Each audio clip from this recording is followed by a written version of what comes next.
Okay, everybody, this is Sheets, and I'm going to be going over the last bit of DFS for the weekend, that being the NASCAR Cup Series race. It's going to be I think, the fourth NASCAR race I've watched this weekend between the Infinity Race, the Truck Series, the All Star, and also that Open race that we weren't able to bet on. But um, so I don't want to get too much into this, but I struggle with the type of content that I do want to give out for these types of things. And somebody who I really, really respect um, went on to the channel and he commented, "Hey, Eric, why are you just giving out your lineups, really? I mean, I don't quite understand what this is trying to accomplish, because the casual player is just going to just click on your lineups and not really learn anything. And it's just going to cost you money too if people are playing your lineups, just duplicating them, and you're never going to be able to take anything down."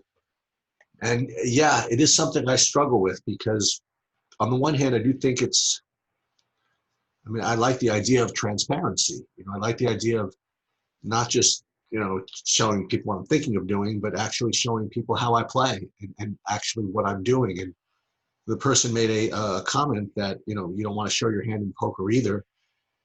But I even go back to when I did my poker videos, when I did my live sweats. It's one thing to tell people, after the fact, before the fact, this is the way you could play. And it's quite different to actually showing them how you're playing.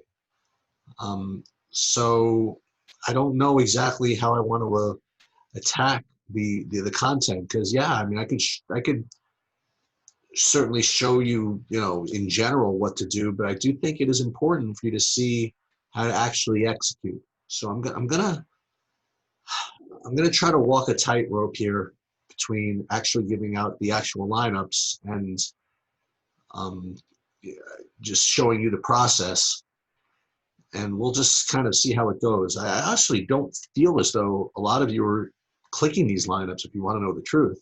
I don't see myself getting duplicated, and you know, I think the people that watch me are not the type that are gonna just, just blindly do what I do anyway.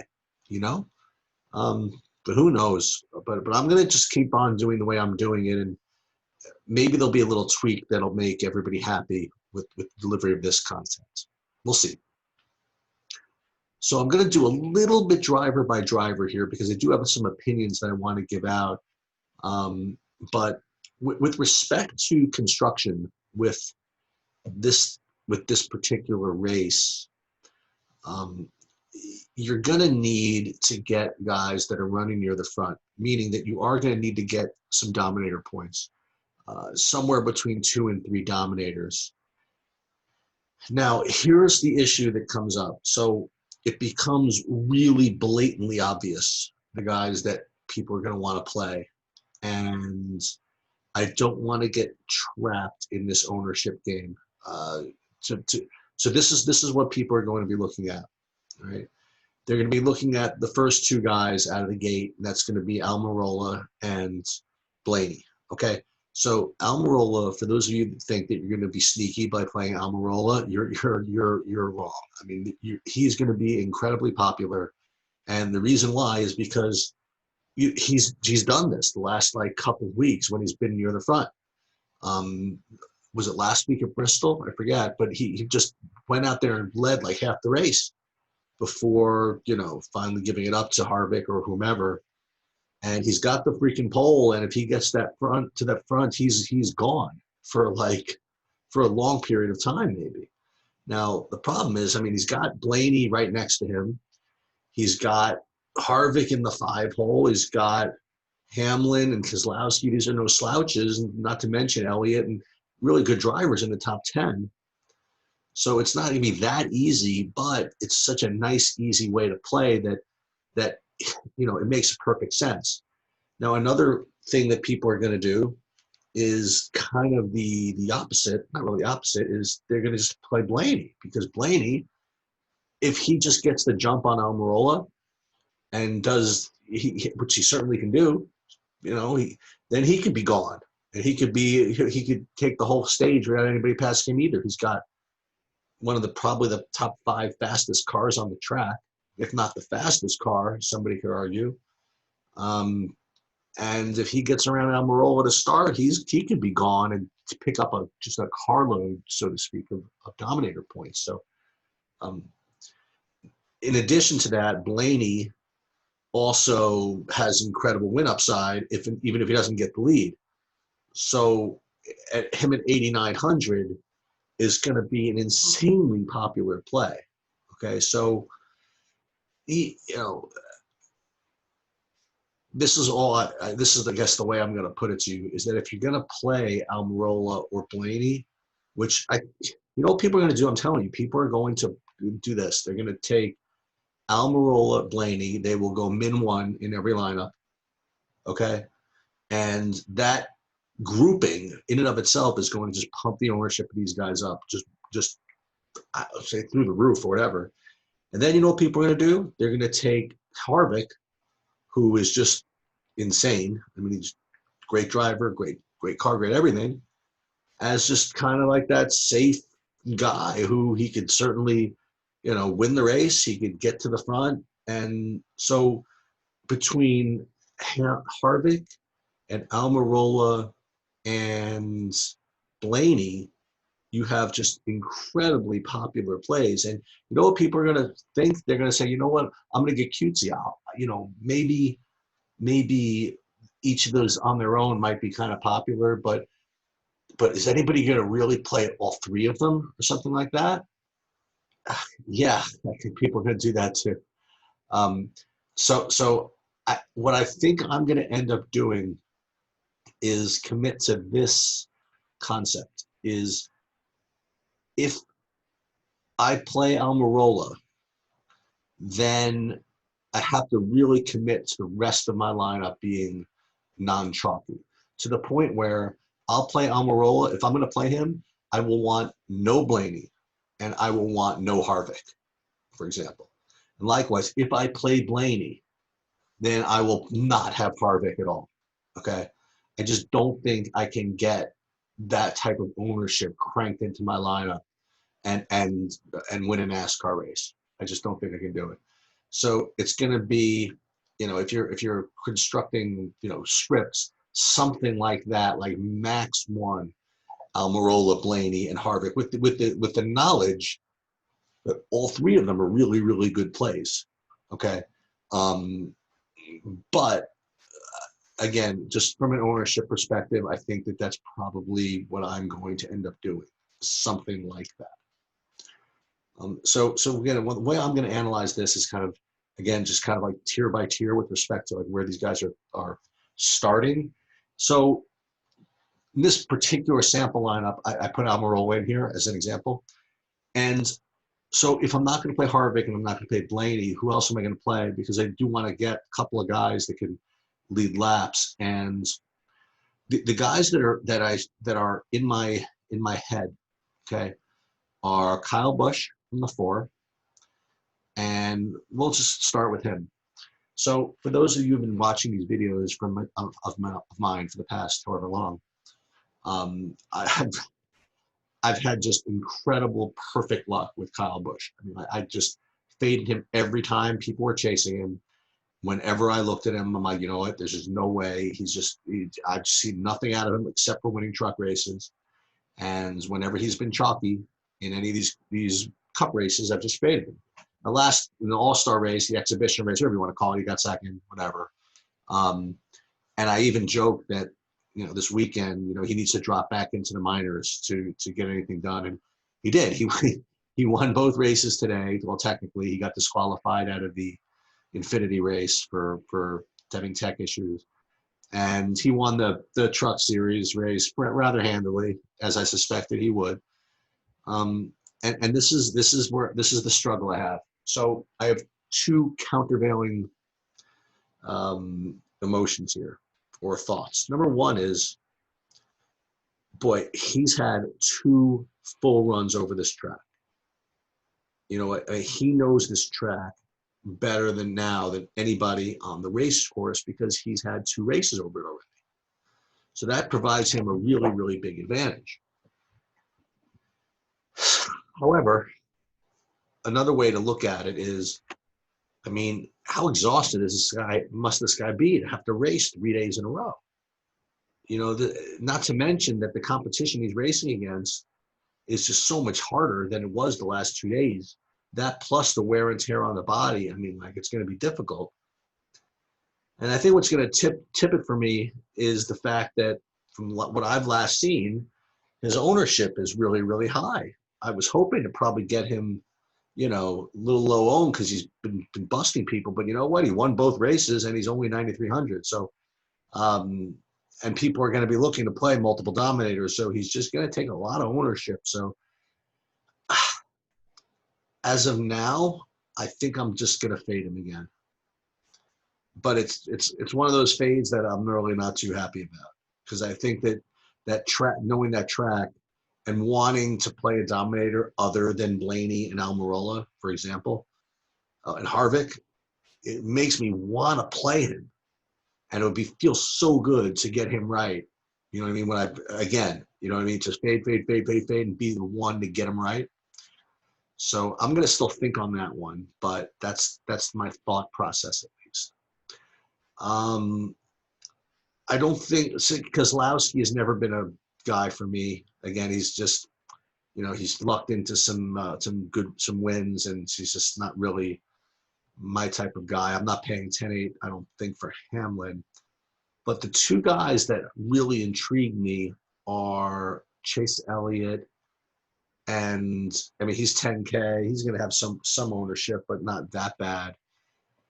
And the guy who again, the guy I've seen to get right a lot is Truex. So I fade him almost every week, where he's, you know, 9,000. People say he's uber cheap or whatever it is. He just hadn't seemed to get anything going with his car. And then last week, he just kind of like, it was almost like he just appeared on the racetrack, having not done anything the whole race.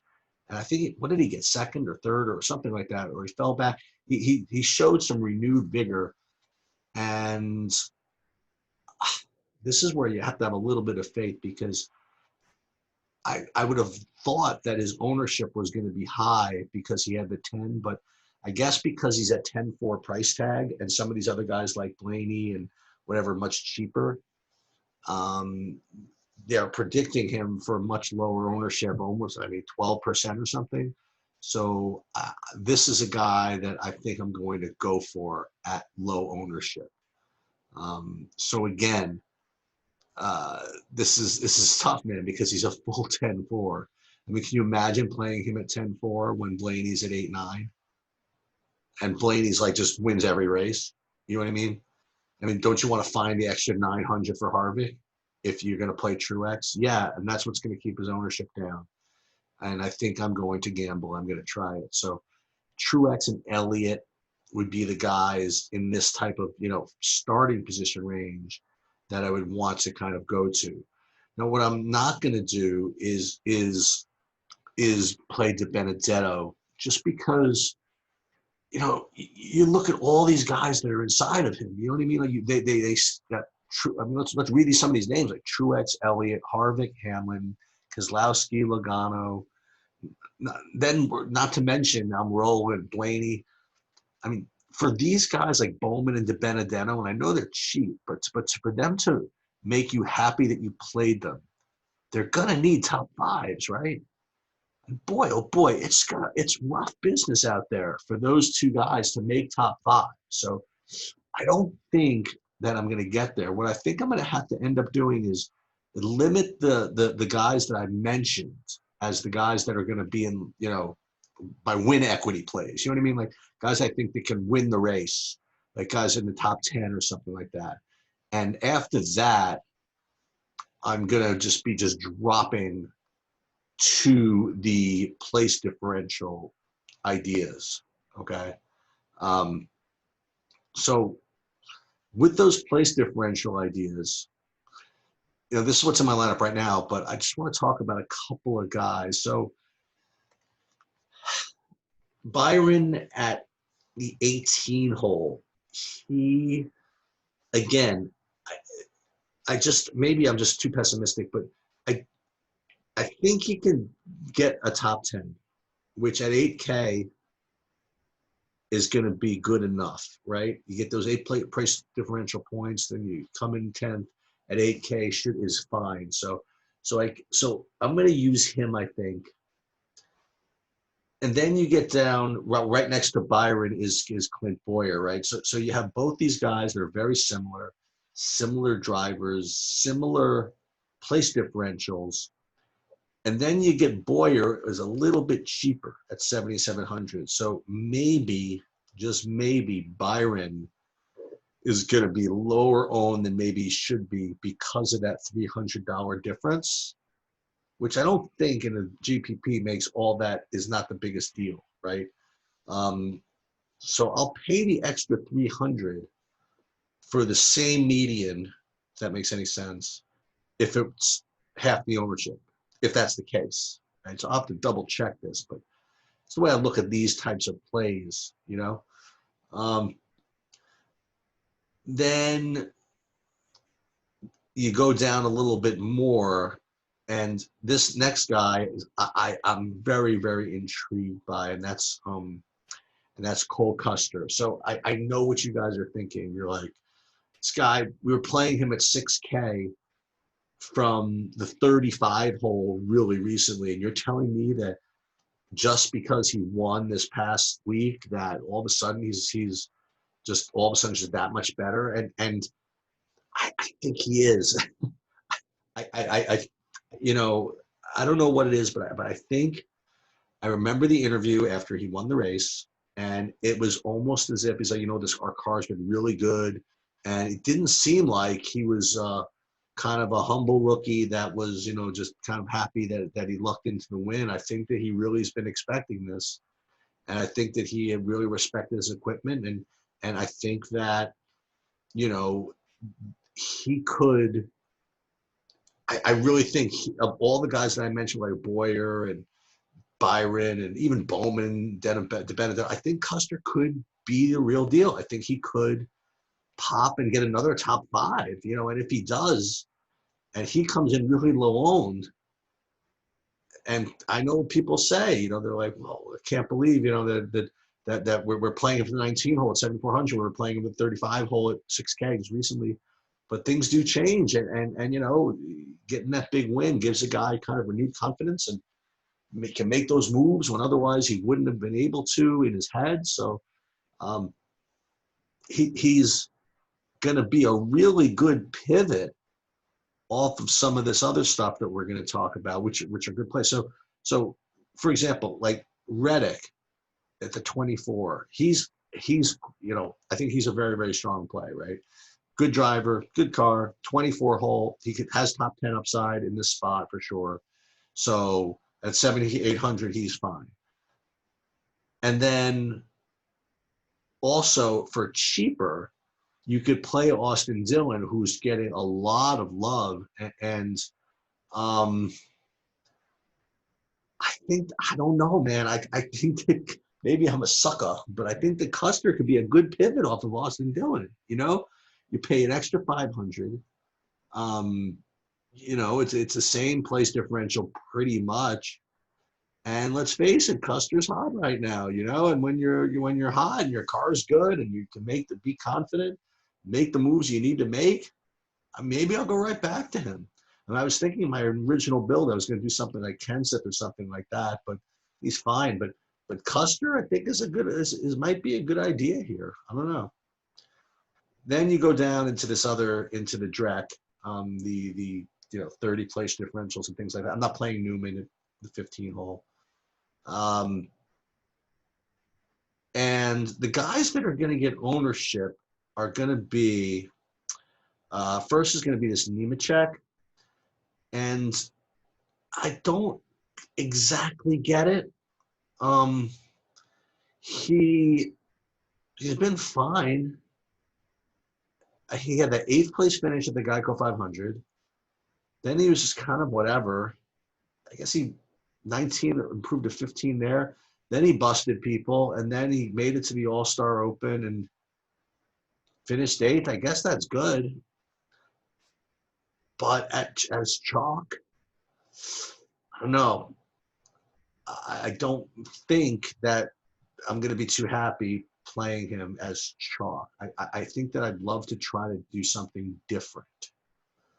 So, I mean, depending on how many lineups you play, these are the two guys that I kind of came up with as kind of pivots off of him. And I don't know. I mean, so Ty Dillon is from the freaking 30 hole. And this is very primitive, but I mean, he got fifth, he got 16th, he got 14th, he got 23rd. He's moved up every freaking race, you know, and he's only 6,700. Let's go. No, maybe I'm underthinking it or overthinking it, but if he comes in as low owned somehow, I think that's something you're just going to have to do. No, I mean, I'll play him over freaking Nemechek. If Nemechek's coming in as chalk, I mean, it's not like Nemechek's that great. I mean, these are just guys in the 30 hole that you want to get, the 20th. You don't need to get too fancy. And the other guy, I mean, if people are going to play Nemechek at 6K, well, what's the difference? I'll take LaJoy at 8 more place differentials at a cheaper price. And, some of these races are good enough to go good enough. He's moving up almost every race. So I'll go to him. I mean, LaJoy's been chalky, and now he's going to be low owned. I mean, that's going to be my analysis of this. So this is an example, let's put it that way, of a lineup I'm going to be looking at, because I do have one of those dominators that I mentioned, Almirola, but then I went kind of low owned, like I went Elliott and Truex, and I did go kind of chalky with Eric Jones here. We didn't talk too much about. And the other guy, sorry, that we didn't talk too much about is Christopher Bell, who's 9,100, and he's a good play also. And he's going to be chalky. So, like, if you play him, again, you don't want to fill your lineup up with just chalk. So maybe that could be the lesson here is if you're going to play Bell, boy, wouldn't that be great, though, if you could just play Ty Dillon instead of Bell, just being from the same position, just have Bell have a bad day. Then you get to save all that money and you get to, I mean, Bell's obviously a very, very strong play, but so if you do play Bell, like I wouldn't play Bell and Eric Jones, for example. If I'm going to play Bell, I would then go something like, make sure to go with LaJoy or Ty Dillon or somebody really low owned. So like this is an example. Like this one is not bad. This one is Almirola, but then it goes no Harvick, no Blaney. And I think that's still the key, is because if you do that, if you go Blaney and Almirola or Blaney and Harvick, whatever, it just it puts so much pressure on you to just get the nuts of the other guys. You know what I mean? Because you're taking the big chalk at the top, and it's difficult. So I think that what you can do is take these really good drivers who are going to be much lower owned along with some of these dominators. So I think that's what I'm going to end up doing. Now, again, right now I have 15 lineups, and right now they're all the same, right? But I am going to kind of deviate from those. So for an example, let's give you one example. So this one, instead of Almirola, we'll put in Blaney. See, already, is this too chalky already? So right now there's Blaney, but there's no Harvick and there's no Almirola, so that's fine. But maybe this has too much. Eric Jones adds a little bit too much chalk to the list. So then we could go down to, so then we could play Custer, for example, right? And what's cool about this lineup is that not only do you have no Christopher Bell from the back, you faded Tyler Reddick, you faded Nemechek in the back, so you can make up for that. You know what I mean? So you took Blaney chalk, and then you have kind of a lower owned Truex and Elliott, and you get the extra bonus of leaving 500 on the table, which is going to make this is going to be like something like this. Okay, could be a unique lineup. Okay, and so that's like another example of what you could do. Is this actually what I'm going to do? I don't know. I mean, I'm going to kind of screw around with this. I mean, I still have several hours before the races start. But that's kind of my view of how I think the slate should be approached. Hope that makes everybody happy. I don't need to make everybody happy, but I do want to do the right thing and provide content, yet at the same time, do it with the little integrity that I don't know. Is anybody really like listening to me and putting in these lineups? I doubt it. But you know what? The guy's point, Brandon, your points are very well taken, and I'm going to think about this. All right, that's it. Hope everybody had a great weekend. I hope you guys finish it off with a strong NASCAR race, and that's about it.